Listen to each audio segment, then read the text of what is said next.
as the war with Iran intensifies. US President Donald Trump says the US has a right to help choose the country's next leader. On Thursday, he said, quote, "We want to be involved in the process of choosing the person who is going to lead Iran into the future."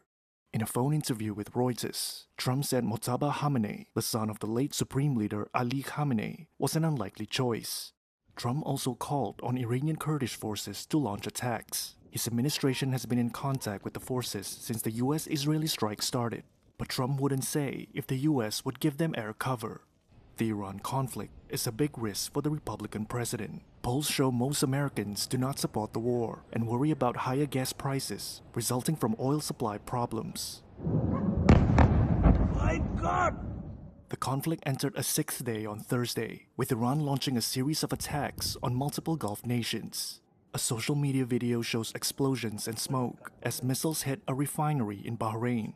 Eyewitness footage showed fire and smoke rising in the direction of Ali Al Salim Air Base in Kuwait, which hosts US forces.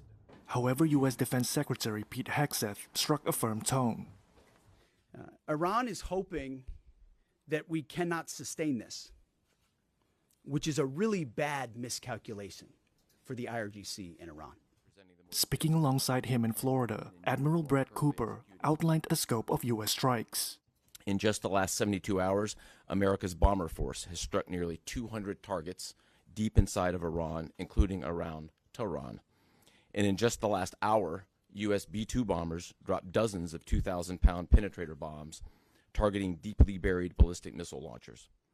Notably, we've also struck Iran's equivalent of Space Command, which degrades their ability to threaten Americans. Then, if I just look back over the last 24 hours of the operation compared to where we were at start, ballistic missile attacks have decreased by 90% since day one.